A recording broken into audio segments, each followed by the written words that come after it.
ಮಾಡ್ತಾರೆ. ಅದಕ್ಕೆ ಕೆಲಸ ಮಾಡ್ಬಿಟ್ಟು ತಿರ್ಗಾ ಬಟ್ಟೆ ಎಲ್ಲ ಗಲೀಜ್ ಮಾಡ್ಕೊಂಡ್ಬಿಟ್ಟು ತಿರ್ಗಾ ಬಟ್ಟೆ ಒಗಿಸ್ಕೊಟ್ರೆ ತಾನೆ. ಕೈಯಲ್ಲಿ ದೇಶ ಕೊಟ್ರೆ ಏನ್ ಮಾಡ್ತಾರೆ? ದೇಶನ ಹಾಳು ಮಾಡ್ತಾರೆ ಅಷ್ಟೇ. ಈ ತರ ಹಲ್ಕ ಕೆಲಸ ಮಾಡಿರ್ಬಾರ್ದು. ಇವರು ಒಂದು ದೊಡ್ಡ ಮನುಷ್ಯ, ಇವ್ರು ಮಾಡಿದ್ರೆ ಚಿಕ್ಕವರು ಮಾಡ್ತಾರೆ, ಎಲ್ಲರೂ ಪಬ್ಲಿಕ್ ಮಾಡೋಕ್ಕೆ ಸ್ಟಾರ್ಟ್ ಮಾಡ್ತಾರೆ, ದೇಶ ಹಾಳಾಗೋಯ್ತದೆ. ದೇವೇಗೌಡರು ಒಳ್ಳೆಯವರು, ಅವ್ರ ಮಕ್ಕಳು ಮಾಡ್ತಾ ಇರೋದು ತಪ್ಪು. ಅವ್ರ ಹೆಸರನ್ನೇ ಕೆಡಿಸ್ತಾವ್ರೆ ಮಕ್ಕಳು, ಅವ್ರ ಹೆಸರನ್ನೇ ಕೆಡಿಸ್ತಾವ್ರೆ ಮಕ್ಕಳು.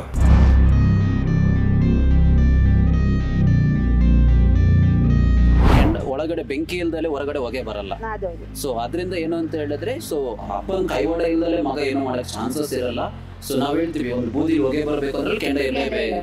ಹೆಣ್ಣು ಕುಲಕ್ಕೆ ಮಾಡುವಂತ ಅವಮಾನ ಆಗಿರೋದ್ರಿಂದ 5 ವರ್ಷ ಮುಂಚೆ ಆಗಿರ್ಲಿ ಅಥವಾ 10 ವರ್ಷ ಮುಂಚೆ ಆಗಿರ್ಲಿ ಅಪರಾಧನೇ.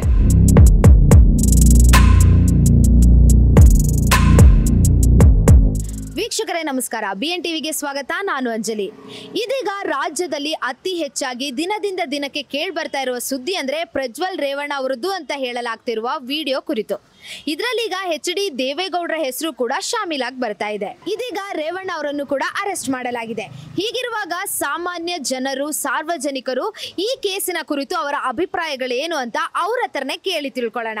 ಅದಲ್ಲದೆ ರಾಜ್ಯದಲ್ಲಿ ಆಗ್ತಿರುವಂತಹ ಈ ಬೆಳವಣಿಗೆಯ ಬಗ್ಗೆ ಪ್ರಜ್ವಲ್ ರೇವಣ್ಣ ಅವರು ದೇಶ ಬಿಟ್ಟು ವಿದೇಶಕ್ಕೆ ಹೋಗಿದ್ದಾರೆ. ಅವರು ರಿಟರ್ನ್ ಬಂದ ಮೇಲೆ ಅವರಿಗೆ ಏನ್ ಶಿಕ್ಷೆ ಕೊಡಬಹುದು ಎಂದು ಸಾರ್ವಜನಿಕರ ಮನಸ್ಸಲ್ಲಿ ಯಾವ ರೀತಿಯಾಗಿ ಪ್ರಜ್ವಲ್ ರೇವಣ್ಣ ಅವರಿಗೆ ಶಿಕ್ಷೆ ಆಗ್ಬೇಕು ಎಂದು ಸಾರ್ವಜನಿಕರು ಹೇಳ್ತಾರೆ ಎಂದು ಅವ್ರ ಹತ್ರನೇ ಕೇಳಿ ತಿಳ್ಕೊಳ್ಳೋಣ ಬನ್ನಿ. ಸರ್ ನಮಸ್ತೆ. ಮಾತಾಡ್ರಿ, ನೀವೇ ಮಾತಾಡ್ರಿ. ಹಲ್ಕ ಕೆಲಸ ಮಾಡ್ಬಿಟ್ಟು ತಿರ್ಗಾ ಬಟ್ಟೆ ಎಲ್ಲ ಗಲೀಜ್ ಮಾಡ್ಕೊಂಡ್ಬಿಟ್ಟು ತಿರ್ಗಾ ಬಟ್ಟೆ ಒಗಿಸ್ಕೊಟ್ರೆ ತಾನೆ ಸುಮ್ಮನೆ ಆಗತ್ತೆ. ಎಲ್ಲರೂ ಕ್ಲೀನಾಗಿ ವಾಶ್ ಮಾಡ್ಕೋಬೇಕು. ಇನ್ನಲ್ಲೋ ಇದ್ರಲ್ಲೋ ವಾಶ್ ಮಾಡ್ಕೊಂಡು ನಮ್ಮ ಹತ್ರ ಬಂದಿದ್ರೆ ನಾವು ಮಾತಾಡ್ಬೋದಾಗಿತ್ತು. ಏನು ಮಾಡಿದೆ ಸಿಕ್ಕಾಕೊಂಡ್ಬಿಟ್ಟು ಎಲ್ಲರಿಗೂ ಅವಸ್ಥೆ ಬೀಳಿಸ್ತಾರೆ. ಕೈಯಲ್ಲಿ ದೇಶ ಕೊಟ್ರೆ ಏನ್ ಮಾಡ್ತಾರೆ? ದೇಶನ ಹಾಳು ಮಾಡ್ತಾರೆ ಅಷ್ಟೇ. ಇದ್ರಲ್ಲಿ ಈಗ ದೇವೇಗೌಡರು ಹಿರಿಯರು, ಅವ್ರ ಹೆಸರು ಕೂಡ ಕೇಳಿ ಬರ್ತಾ ಇದೆ. ಮೊಮ್ಮಗ ಮಾಡಿರೋ ತಪ್ಪಿಗೆ ಇವ್ರ ಹೆಸರು ಕೇಳಿ ಬರೋದಕ್ಕೆ ಏನ್ ಹೇಳ್ತೀರಾ? ಮೊಮ್ಮಗ ಆದ್ರೆ ಸರಿಯಾಗಿ ನೋಡ್ಕೋಬೇಕಾಯ್ತು. ಮೊಮ್ಮಗನ ರೋಡ್ ಬಿಟ್ಟು ಬಿಡಿಯಾರ. ಈಗ ರೋಡ್ ಬಿಟ್ಟಾದ್ಮೇಲೆ ಏನ್ ಮಾಡಕ್ಕಾಗತ್ತೆ? ಆದ್ರಿಂದ ನೀವ್ ಹೇಳ್ತಾ ಇರೋದು ಈಗ ಮೊಮ್ಮಗನ ಅವರೇ ನೋಡ್ಕೊಂಡಿದ್ರೆ ಈಗ ಚೆನ್ನಾಗಿರ್ತಿತ್ತು ಅಂತ ಹೇಳ್ತಿದ್ದೀರಾ, ಅಥವಾ ಇದೆಲ್ಲ ಕುಮಾರಸ್ವಾಮಿ ಅವರು ಚೆನ್ನಾಗಿದ್ದಂಗ ಅವರು ಚೆನ್ನಾಗಿರೋದು, ಇವ್ರು ನೋಡ್ಕೊಳ್ಳದೆ ಬಿಟ್ಟಿರೋದ್ರಿಂದ ಈಗ ಇಂಥದ್ದಾಗಿರೋದು. ಫುಟ್ಪಾತ್ ಹಾಕ್ಬಿಟ್ರು. ಈಗ ಪ್ರಜ್ವಲ್ ರೇವಣ್ಣ ಅವ್ರ ಇಂಥ ಕೇಸಲ್ಲಿ ಈಗ ಏನಾದ್ರು ಅವ್ರೀಗ ರಿಟರ್ನ್ ಈಗ ಭಾರತಕ್ಕೆ ರಿಟರ್ನ್ ಬಂದ್ರೆ ಅವ್ರಿಗೆ ಏನ್ ಶಿಕ್ಷೆ ಕೊಡ್ಬೇಕು ಅಂತ ಹೇಳ್ತೀರಾ? ಏನ್ ಶಿಕ್ಷೆ ಕೊಡ್ಬೇಕು ಅಂದ್ರೆ ಜೈಲ್ಗೆ ಹಾಕ್ಬಿಡಿ, ನಿನ್ ಮಗನ ಹಿಂಗೆಲ್ಲ ಮುಟ್ಸಿ ಆಚೆ ಬಿಡ್ಬೇಡಿ, ಹೊಡೆದಾಕ್ಬಿಡಿ. ಮಕ್ಕಳು ಲೈಫ್ ಹಾಳು ಮಾಡ್ತಾರೆ, ಆಚೆ ಬಿಡ್ಬೇಡ್ದು ಅವ್ರನ್ನ. ಈಗ ಅನ್ಯಾಯ ಆಗಿದೆಯಲ್ಲ, ಅನೇಕ ಹೆಣ್ಮಕ್ಳಿಗೆ ಈಗ ಅನ್ಯಾಯ ಆಗಿದೆ ಇವರಿಂದ. ಈಗಿರೋರಿಗೆ ಹೆಣ್ಮಕ್ಳಿಗೆ ಏನ್ ಹೇಳ್ತೀರಾ ಒಂದು ಸಾಂತ್ವನ ಹೇಳೋದಾದ್ರೆ? ಅವ್ರಿಗೆ ಬುದ್ಧಿ ಇರಬೇಕು, ಮುಂಚೆನೆ ಹೇಳಿರ್ಬೇಕು, ಪಬ್ಲಿಕ್ ಮಾಡಿರ್ಬೇಕು. ಇಷ್ಟು ಕೇಸ್ ಆಗೋ ಗಂಟ ಅವ್ರು ಯಾಕೆ ಬಾಯಿ ಮುಚ್ಕೊಂಡಿದ್ರು? ಎಷ್ಟಾದ ಹೆಣ್ಮಕ್ಳು ಲೈಫ್ ಹಾಳಾಗೋಯ್ತು. ಈಗ ಅವರು ಕೂಡ ಹೇಳ್ಬೇಕು ಅಂತ ಮುಂದೆ ಬಂದ್ರು ಕೂಡ ಪರಿಸ್ಥಿತಿಯಲ್ಲಿ ಇರ್ಲಿಲ್ಲ. ಇಲ್ಲ, ಅವ್ರ ಭಯ, ಅವ್ರು ಒಂದ್ ಪವರ್ ಅಲ್ಲಿ ಇದಾರಂತ ಭಯ ಪಟ್ಕೊಂಡು ಹೇಳಕ್ ಮುಂದೆ ಬಂದಿಲ್ಲ. ಇವಾಗ ಬಂದ್ಬಿಡ್ತು, ಇವ್ರ ಕೈಯಲ್ಲಿ ಇಡೀ ದೇಶ ಕೊಟ್ರೆ ಹಾಳು ಮಾಡ್ಬಿಡ್ತಾರೆ. ಈಗ ಇದ್ರಲ್ಲಿ ದೇವೇಗೌಡರ ಹೆಸರು ಕೂಡ ಹೆಚ್ಚಾಗಿ ಕೇಳಿ ಬರ್ತಾ ಇದೆ ದಿನದಿಂದ ದಿನಕ್ಕೆ. ಹೀಗಿರುವಾಗ ನೀವೇನ್ ಹೇಳ್ತೀರಾ? ಅದ್ರ ಬಗ್ಗೆ ಏನ್ ಗೊತ್ತಿಲ್ಲ. ಅವರು ಗೊತ್ತಿದೋ ಗೊತ್ತಿಲ್ಲ, ಯಾರು ಗೊತ್ತಿಲ್ಲ. ಇದ್ರೂ ಈ ತರ ಹಲ್ಕ ಕೆಲಸ ಮಾಡಿರ್ಬಾರ್ದು. ಇವರು ಒಂದು ದೊಡ್ಡ ಮನುಷ್ಯ, ಇವ್ರು ಮಾಡಿದ್ರೆ ಚಿಕ್ಕವರು ಮಾಡ್ತಾರೆ, ಎಲ್ಲರೂ ಪಬ್ಲಿಕ್ ಮಾಡೋಕ್ಕೆ ಸ್ಟಾರ್ಟ್ ಮಾಡ್ತಾರೆ, ದೇಶ ಹಾಳಾಗೋಯ್ತದೆ. ಈಗ ರೇವಣ್ಣನ ಅರೆಸ್ಟ್ ಮಾಡಿದ್ದಾರೆ, ಇದಕ್ಕೇನ್ ಹೇಳ್ತೀರಾ? ಒಳ್ಳೆ ಕೆಲಸ ಮಾಡಿದ್ದಾರೆ ಸರ್. ದಿನದಿಂದ ದಿನಕ್ಕೆ ನಮ್ಮ ಕರ್ನಾಟಕದಲ್ಲಿ ಅತಿ ಹೆಚ್ಚಾಗಿ ಕೇಳಿ ಬರ್ತಿರೋ ಸುದ್ದಿ ಅಂದ್ರೆ ಪ್ರಜ್ವಲ್ ರೇವಣ್ಣ ಅವರ ಕೇಸ್ ಬಗ್ಗೆ. ಇದ್ರ ಬಗ್ಗೆ ಮೊದಲ ರಿಯಾಕ್ಷನ್ ಏನು ನಿಮ್ದು?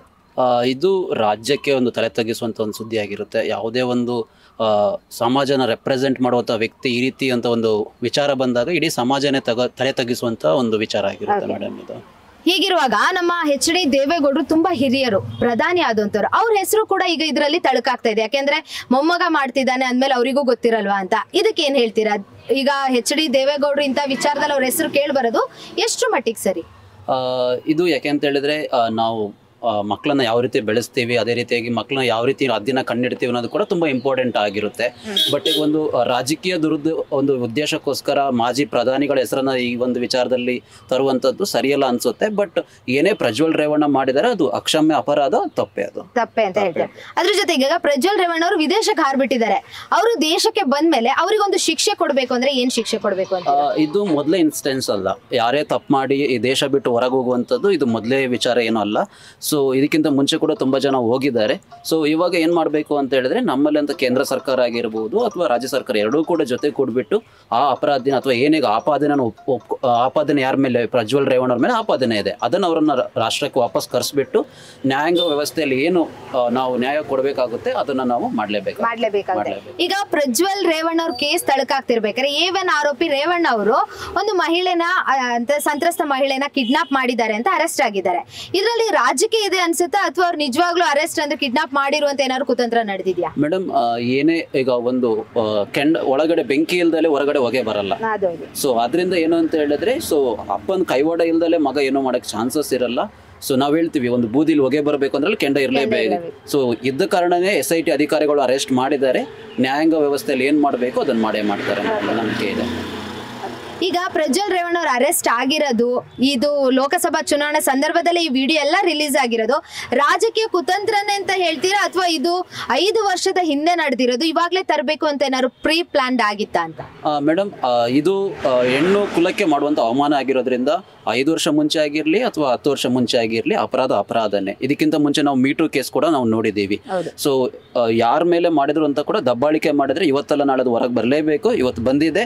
ಸೊ ಅದನ್ನ ಒಂದು ಒಳ್ಳೆ ನ್ಯಾಯ ಕೊಡಬೇಕು ಅಂತ ನಾವು ಒಂದಷ್ಟು ಸರ್ಕಾರ ಆಗಿರ್ಬೋದು, ಅದೇ ರೀತಿಯಾಗಿ ನ್ಯಾಯಾಂಗ ವ್ಯವಸ್ಥೆ ನಾವು ಪಬ್ಲಿಕ್ ಆಗಿಬಿಟ್ಟು ಡಿಮ್ಯಾಂಡ್ ಮಾಡ್ತೀವಿ. ಈಗ ಸಂತ್ರಸ್ತ ಮಹಿಳೆಯರು ಎಷ್ಟೋ ಜನ ಹೊರಗೆ ಬರಕ್ಕಾಗಲ್ಲ, ಸೂಸೈಡ್ ಅಟೆಂಪ್ಟ್ ಕೂಡ ಮಾಡ್ಕೊಂಡಿದ್ದಾರೆ. ಅಂತವ್ರಿಗೆ ಒಂದು ಧೈರ್ಯದ ಮಾತು ಹೇಳಿದ್ದಾರೆ, ನೀವೊಂದು ಏನ್ ಹೇಳ್ತೀರಾ?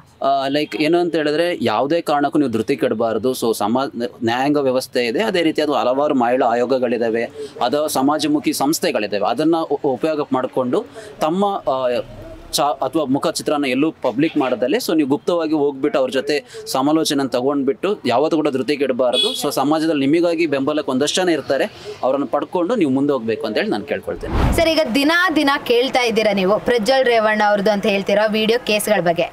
ಇದ್ರ ಬಗ್ಗೆ ಮೊದಲನೇದಾಗಿ ನಿಮ್ಗೆ ಏನ್ ಅನ್ಸುತ್ತೆ? ಈ ಸುದ್ದಿ ನಿಜ ಅನ್ಸುತ್ತಾ? ದೇವೇಗೌಡರು ಒಳ್ಳೆಯವರು, ಅವ್ರ ಮಕ್ಕಳು ಮಾಡ್ತಾ ಇರೋದು ತಪ್ಪು. ಅವ್ರ ಹೆಸರನ್ನೇ ಕೆಡಿಸ್ತಾವ್ರೆ ಮಕ್ಕಳು.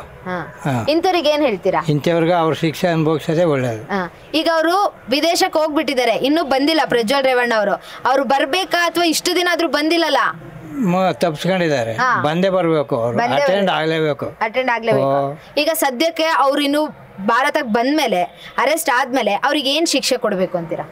ಅದು ನಿರ್ಧಾರ ಮಾಡುತ್ತೆ ಕೋರ್ಟ್ ಏನ್ ನಿರ್ಧಾರ ಮಾಡುತ್ತೆ ಆ ಶಿಕ್ಷೆ ಸಾಕು. ಹಾಗೆ ಇವ್ರಿಗೆ ಕೊಡುವಂತ ಶಿಕ್ಷೆ 4 ಜನಕ್ಕೆ ಮಾದರಿ ಆಗ್ಬೇಕು ಅಂತ ಅನ್ಸುತ್ತಾ?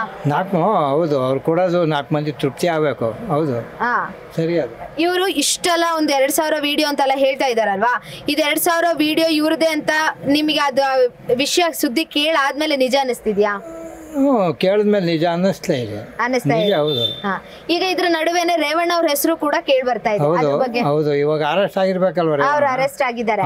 ಇದು ಅರೆಸ್ಟ್ ಆಗಕ್ಕಿಂತ ಹಿಂದೆ ಒಂದ್ ಸ್ವಲ್ಪ ಕಥೆಗಳು ನಡೀತಾ ಇದೆ. ಏನಂತ ಹೇಳಿದ್ರೆ ಇದ್ರಲ್ಲಿ ರಾಜಕೀಯ ಕುತಂತ್ರ ಇದೆ ಅಂತ ಇದೆ. ಅದು ನಿಮಗೆ ರಾಜಕೀಯ ಕುತಂತ್ರ ಅನ್ಸುತ್ತಾ ಅಥವಾ ನಿಜವಾಗ್ಲೂ ಅವರು ಕುತಂತ್ರ ಇದ್ದೇ ಇದೆ? ಯಾರು ಮಾಡಿರ್ಬೋದು ಇಂಥದ್ದೆಲ್ಲ ಅಂತ? ಇದೆ, ಕುತಂತ್ರ ಎಲ್ಲ ಇರ್ತಾವ. ರೇವಣ್ಣ ಮಾಡಿರ್ತಾನ ಅಂತ. ಹೌದಾ? ತಪ್ಪು ನಡೆದಿರ್ತದ ಒಂದು. ಹೌದು. ಈಗ ದೇವೇಗೌಡರು ನಿಮ್ ಪ್ರಕಾರ ಹೇಳಿದಾರೆ ಅವ್ರು ತುಂಬಾ ಒಳ್ಳೆಯವರು, ಅವ್ರು ಮಾಡ್ತಿರೋ ಒಳ್ಳೆ ಕೆಲ್ಸನೇ ಅಂತ. ಅವರು ವಯಸ್ಸಾದವರು, ಅವ್ರು ಏನೇ ಮಾಡಿದ್ರು ಒಳ್ಳೇದೇ. ಅವ್ರ ಮೇಲೆ ತಪ್ಪು ಹಾಕಕ್ಕಾಗಲ್ಲ ನಾವು. ಅಂದ್ರೆ ಅವ್ರ ಕುಲದಲ್ಲಿ ಅವ್ರ ಮಕ್ಕಳು ಮಾಡ್ತಾ ಇರೋದು ಮೊಮ್ಮಕ್ಕಳು, ಅದು ಅವ್ರಿಗೆ ಅವಮಾನ. ಈಗ ವಯಸ್ಸಾಗಿದ್ದ ಕಾಲದಲ್ಲಿ 93ನೇ ವಯಸ್ಸಲ್ಲಿ ಈಗ ಇಂಥ ಸುದ್ದಿ ಎಲ್ಲ ಕೇಳಿ ಬರ್ತಾ ಇದೆ. ಇಂಥ ಸುದ್ದಿ ಎಲ್ಲ ಹರಡ್ದವ್ರಿಗೆ ಏನ್ ಹೇಳ್ತೀರಾ? ಅವರು ಏನು ಮಾಡಕ್ಕಾಗಲ್ಲ, ಅವ್ರ ಮನಸ್ಸಿನಲ್ಲಿ ತೃಪ್ತಿಯಾಗಿರ್ತಾರೆ, ಏನು ಮಾಡಕ್ಕಾಗಲ್ಲ, ಯೋಚನೆ ಮಾಡ್ಕೊಂಡಿರೋದು ಅಷ್ಟೇ. ಆದ್ರೆ ದೇವೇಗೌಡ ಅವ್ರದ್ದು ಹೋಯ್ತು ಹೆಸರು ಬಿಡಿ ಅಲ್ವಾ? ಮಕ್ಕಳು ಕೆಡಿಸ್ಬಿಟ್ರು. ಕುಮಾರಸ್ವಾಮಿ ಲೆಕ್ಕವಾಗಿದ್ರು, ಅವ್ರನ್ನು ಹೆಸರೆಲ್ಲ ಹಾಕ್ಬಿಟ್ರು ಬಿಡಿ. ಅದೆಲ್ಲ ಮೀರಿಸ್ಬಿಟ್ಟಿದ್ದಾರೆ. 4 ವರ್ಷ ಕೇಸಿಂಗೆಲ್ಲ ಹಾಕ್ಬಿಟ್ಟು ದಯವಿಟ್ಟು ಯಾರು ಹಿಂಗೆ ಮಾಡಕ್ಕೆ ಹೋಗ್ಬಾರ್ದು. ಆ ಹೆಣ್ಮಕ್ಳು ಎಷ್ಟು ತೊಂದರೆ ಆಗಿರುತ್ತೆ, ಅವ್ರ ಫ್ಯಾಮಿಲಿಗೆ ಎಷ್ಟು ತೊಂದರೆ ಆಗಿರುತ್ತೆ. ಬಟ್ ಯಾರು ಈ ಥರ ಮಾಡಕ್ಕೆ ಹೋಗ್ಬಾರ್ದು. ಆದರೆ ಈಗ ಅವ್ರ ತಂದೆಯವರು ಜೈಲಲ್ಲವ್ರೆ, ಇವ್ರು ತಗ್ಲಾಕೊಂಡ್ರೆ ಇವರು ಆ ಟೈಪ್ಗೆ ಜೈಲಿಗೆ ಹೋಗ್ಬಿಡ್ತಾರೆ. ಅವರು ಲೈಫ್ ಲಾಂಗಲ್ಲಿ ಈಚೆ ಬರೋಲ್ಲ. ಆದರೆ ಎಲ್ಲರೂ ಈಗ ಅವಾಗ 4 ಅಂದ್ರು ಈಗ ಆಲ್ರೆಡಿ 9 ಆಗಿದೆ. ಹೌದು 9 ಆಗಿದೆ. ಅದಕ್ಕೆ ಯಾರು ಮಾಡಕ್ ಹೋಗ್ಬಾರ್ದು ಇದೆಲ್ಲ. ಅದು ಒಂದು ಹೆಣ್ಮಕ್ಳು ಮರ್ಯಾದೆ ಕೊಡ್ಬೇಕು, ಮನೇಲಿ ಕೆಲಸ ಮಾಡೋರಿಗೆ, ಅವ್ರ ತಾಯಿ ಸಮಾನರಿಗೆ ಅವ್ರಿಗೆ. ಈಗ HD ದೇವೇಗೌಡರು ಹಿರಿಯರು, ಅವ್ರ ಹೆಸರು ಬೇರೆ ಇದ್ರಲ್ಲಿ ಕೇಳಿ ಬರ್ತಾ ಇದೆ. ಮೀನ್ಸ್ ಈಗ ಮೊಮ್ಮಗ ಮಾಡಿರೋ ತಪ್ಪಿಗೆ ಇವ್ರ ಹೆಸರನ್ನ ಹೇಳಿ ತಗೊಂಬರೋದು ಎಷ್ಟು ಮಟ್ಟಿಗೆ ಸರಿ ಅಂತ? ಇಲ್ಲ, ಅವರು ಪ್ರಧಾನಿ ಆಗಿದ್ದವರು, ಅವ್ರು ದೊಡ್ಡವರು, ಎಲ್ಲ ಅವ್ರಿಗೆ ಬಿಟ್ಟಿದ್ದು. ಅವರೇ ಹೇಳ್ತಾರಲ್ಲ ಈಗ, ಇಲ್ಲ ತಪ್ಪು ಮಾಡಿದವರು ಶಿಕ್ಷೆ ಅನುಭವಿಸ್ಲಿ ಅಂತ. ಅನುಭವಿಸ್ಲಿ, ಅವ್ರ ಪ್ರಕಾರನೇ ತಪ್ಪು ಮಾಡಿದವರು ಶಿಕ್ಷೆ ಅನುಭವಿಸ್ಲಿ. ಅದ್ರ ಪ್ರಕಾರನೇ ಈಗ ರೇವಣ್ಣ ಅವರು ಅರೆಸ್ಟ್ ಆಗಿದ್ದಾರೆ. ರೇವಣ್ಣ ಅವರು ಅರೆಸ್ಟ್ ಆಗಿರೋದ್ರಲ್ಲಿ ಏನೋ ರಾಜಕೀಯ ಕುತಂತ್ರ ಇದೆ ಅನಿಸ್ತಿದ್ಯಾ? ಮೇಡಮ್, ರಾಜ್ಯ ಕುತಂತ್ರ ಇಲ್ಲ, ಅವ್ರು ಮಾಡಿ ತಪ್ಪಿಗೆ ಅನುಭವಿಸ್ತಾರೆ. ಈಗ ಇದರಲ್ಲಿ ಹುಡುಗರು ಎಲ್ಲೋ ಯಾವುದೋ ಲೇಡಿನ ಇವ್ರನ್ನ ಕಿಡ್ನಾಪ್ ಮಾಡ್ಕೊಂಡು ಕರ್ಕೊಂಡು ಹೋಗ್ತಾ ಇದ್ರು, ಅವ್ರನ್ನ ಅರೆಸ್ಟ್ ಮಾಡಿದ್ರು. ಅವ್ರು ಮಾಡಿ ತಪ್ಪಿಗೆ ಅವ್ರು ಅನುಭವಿಸ್ತಾರೆ. ಅವ್ರು ಅವಾಗ ಏನೆಲ್ಲ ತಪ್ಪುಗಳು ಮಾಡ್ಕೊಂತ ಬಂದ್ರೆ ಅದಕ್ಕೆ ಈಗ ಶಿಕ್ಷೆ ಸಿಗ್ತಾ ಇದೆ ಅಂತೀರಾ? ಅದು ಅವ್ರದ್ದು ನಮಗ್ ಗೊತ್ತಿಲ್ಲ, ಈಗ ಮಾತ್ರ ಗೊತ್ತಾಗ್ತಾ ಇದೆ, ಈಗ ಅನುಭವಿಸ್ತಾರೆ ಅಷ್ಟೇ. ಈಗ ಇದರಿಂದ ಪ್ರಜ್ವಲ್ ರೇವಣ್ಣ ಅವರಿಗೆ ಏನೇ ಶಿಕ್ಷೆ ಕೊಟ್ಟರು ಕೂಡ ಅವರು ರಾಜಕೀಯದಲ್ಲಿ ಮುಂದುವರಿಬೇಕು ಅನ್ನುತ್ತೀರಾ? ಖಂಡಿತ ಇಲ್ಲ ಮೇಡಮ್, ಇಂಥವ್ರು ರಾಜಕೀಯ ಬೇಕಾ? ನಮ್ಮ ದೇಶಕ್ಕೆ ಯಾರು ಒಳ್ಳೇದು ಮಾಡ್ತಾರೋ ಅವ್ರು ಬೇಕು. ಈಗ ನಾವೇ ದುಡ್ಡು ನಾವೇ ತಿಂತೀವಿ, ಇಂಥವರೆಲ್ಲ ಬಂದ್ಬಿಟ್ರೆ ಅವ್ರು ಹಾಕ್ಬೇಕು ನಮಗೆ. ಅದರ ಪ್ರಕಾರನೇ ಇವಾಗ ಒಂದು 2,000ಕ್ಕಿಂತ ಹೆಚ್ಚು ವಿಡಿಯೋ ಇದೆ ಅಂತ ಹೇಳ್ತಾ ಇದ್ದಾರೆ. 4,000. ನೀವ್ ಇದನ್ನ ನಂಬ್ತೀರಾ? ನಂಬಲೇಬೇಕಾಗುತ್ತೆ, ಎಲ್ಲರೂ ಹೇಳಿದ್ಮೇಲೆ. ಇಷ್ಟು ವಿಡಿಯೋಸ್ ಇದೆ ಅಂದ್ರೆ ಈಗ ಅವ್ರ ತಾಯಿ ಸಮಾನದವ್ರು ಕೂಡ ಇಂಥ ವಿಡಿಯೋದಲ್ಲಿ ಇರೋದ್ರಿಂದ ಈಗ ಅಂತ ಮಹಿಳೆಯರಿಗೆ ಎಷ್ಟೋ ಜನ ಇದಾರೆ, ಮುಖ ತೋರ್ಸಕ್ಕಾಗಲ್ಲ, ಮನೆಯಿಂದ ಹೊರಗ್ ಬರಕ್ಕಾಗಲ್ಲ, ಅಂತವ್ರಿಗೆ ನೀವು ಮಾನ್ಯ ಮರ್ಯಾದೆ ಹೋಗುತ್ತೆ. ಪಾಪ ಅವರು ಬಟ್ಟೆ ಕಟ್ಕೊಂಡು ಸ್ಟಾಪ್ ಹಾಕೊಂಡು ಬರ್ತಾರೆ, ಬಟ್ ಇದೆಲ್ಲ ಆಗ್ಬಾರ್ದು. ಅವ್ರಿಗೊಂದು ಧೈರ್ಯ ಹೇಳೋದಾರೆ ಏನ್ ಹೇಳ್ತೀರಾ? ಹೆಣ್ಮಕ್ಳು ಯಾವತ್ತು ಧೈರ್ಯವಾಗಿರಿ, ಯಾರಿಗೂ ತಲೆ ಕಟ್ಸ್ಕೊಂಬಿಡಿ. ನೀವು ದುಡಿತೀರಾ, ನೀವು ತಿಂತೀರಾ, ಯಾರಿಗೂ ತಲೆ ಕಟ್ಸ್ಕೊಂಬಿಡಿ, ಚೆನ್ನಾಗಿರಿ, ಆರಾಮಾಗಿರಿ. ಈಗ ಪ್ರಜ್ವಲ್ ರೇವಣ್ಣ ಅವರು ವಿದೇಶಕ್ಕೆ ಸಡನ್ ಆಗಿ ಹಾರ್ಬಿಟ್ಟಿದ್ದಾರೆ. ಈ ಕೆಲವೊಬ್ರು ಹೇಳ್ತಾರೆ ಇದು ಬ್ಲೂ ಇದ್ಮೇಲೆ ಮಾಡೋರೆ, ಅದು ಎಲ್ಲ ಇದಕ್ಕೆ ಎಲ್ಲ ದೇಶಕ್ಕೂ ಹೋಗಿದೆ ಅಂತೆ, ಅದಕ್ಕೋಸ್ಕರ ಅವರೆಲ್ಲ ಇದ್ ಮಾಡ್ತಾ ಇದಾರೆ. ಈಗ ರಾಜ್ಯಕ್ಕೆ ಇಷ್ಟು 5 ವರ್ಷದ ಹಿಂದೆ ನಡೆದಿರೋ ಕತೆ ಅಂತ ಇದನ್ನ ಹೇಳ್ತಾ ಇದ್ದಾರೆ. ಈಗ ಲೋಕಸಭಾ ಚುನಾವಣೆ ಟೈಮಲ್ಲಿ ಇದನ್ನ ತಗೊಂಡ್ಬಂದಿರೋದು ಇದನ್ನ ಎಲೆಕ್ಷನ್ ಮುಂಚೆ ಇದೆಲ್ಲ ಮಾಡ್ಬೇಕಾಗಿತ್ತು. ಎಲೆಕ್ಷನ್ ಆದ್ಮೇಲೆ ಯಾಕೆ ಆಗಿದ್ ಬಂತು? ಅದೇ ಈಗ ಮೇನ್ ಆಗಿ ಪ್ರಶ್ನೆ ಬರೋದು ಅಂತೀರಾ? ಎಲೆಕ್ಷನ್ ಮುಂಚೆ ಬರ್ಬೇಕಾಯ್ತಲ್ಲ, ಈಗ 5 ವರ್ಷ ಹಿಂದೆ ನಡೆದಿಲ್ವಾ? ಎಲೆಕ್ಷನ್ ಮುಂಚೆ ಬರ್ಬೇಕು, ಎಲೆಕ್ಷನ್ ಆದ್ಮೇಲೆ ಯಾಕೆ ಬರ್ಬೇಕು? ಸೊ ಈಗ ಒಂದ್ ಕಡೆ ಹೇಳಿದಾರೆ ರಾಜಕೀಯವಾಗಿ ಕೂಡ ಎಲೆಕ್ಷನ್ ಇದು ರಿಸಲ್ಟ್ ಬರ್ತಾ ಇದೆ, ಅದಕ್ಕೆ ಮುಂಚೆನೆ ಇದೆಲ್ಲ ಮಾಡಿದ್ರೆ ಚೆನ್ನಾಗಿರೋದು. ಅದಾದ್ಮೇಲೆ ಎಲ್ಲ ಮಾಡಿದ್ರೆ ನನಗೆ ಯಾಕೋ ಸರಿ ಅನ್ಸ್ತಾರೆ. ಹೌದು, ನೀವ್ ಹೇಳ್ತಾ ಇರೋದು ಈಗ ರಾಜಕೀಯಕ್ಕೂ ತಗೊಂಡ್ ಹೋಗಕ್ಕೋಸ್ಕರ ಇಂಥ ಟೈಮಲ್ಲಿ ಇದನ್ನೆಲ್ಲ ರಿಲೀಸ್ ಮಾಡಿದ್ದು ಅಂತ ಅನಿಸ್ತಾ ಇದೆ ಅಂತೀರಾ? ಮೇಡಮ್, ನಮ್ದು ರಾಜಕೀಯ ಪ್ರಜಾಕೀಯ. ಓಕೆ, ಇದಿಷ್ಟು ಸಾರ್ವಜನಿಕರ ಮಾತು. ಒಟ್ನಲ್ಲಿ ಪ್ರಜ್ವಲ್ ರೇವಣ್ಣ ಅವರು ವಿದೇಶದಿಂದ ಭಾರತಕ್ಕೆ ಹಿಂದಿರುಗಿದ ನಂತರವೇ ಇದಕ್ಕೆಲ್ಲದಕ್ಕೂ ಉತ್ತರ ಏನ್ ಕೊಡ್ತಾರೆ, ಸರ್ಕಾರ ಇದಕ್ಕೆಲ್ಲ ಏನ್ ಕ್ರಮ ಕೈಗೊಳ್ಳುತ್ತೆ, SIT ಇದರ ತನಿಖೆಯ ಮುಂದುವರಿಸುತ್ತಾ ಅಥವಾ ಈ ತನಿಖೆಯಿಂದ ಪ್ರಜ್ವಲ್ ರೇವಣ್ಣ ಅವರಿಗೆ ಏನ್ ಶಿಕ್ಷೆ ಆಗುತ್ತೆ ಅನ್ನೋದು ಇನ್ಮೇಲೆ ಪ್ರಜ್ವಲ್ ರೇವಣ್ಣ ಅವರು ಬಂದ ಆದ್ಮೇಲೆನೆ ಇದಕ್ಕೆಲ್ಲದಕ್ಕೂ ಉತ್ತರ ಸಿಗಬೇಕಾಗಿದೆ. ಮತ್ತಷ್ಟು ಅಪ್ಡೇಟ್ಗಾಗಿ BNTV ಯೂಟ್ಯೂಬ್ ಚಾನೆಲ್ನ ಲೈಕ್ ಮಾಡಿ, ಸಬ್ಸ್ಕ್ರೈಬ್ ಮಾಡಿ.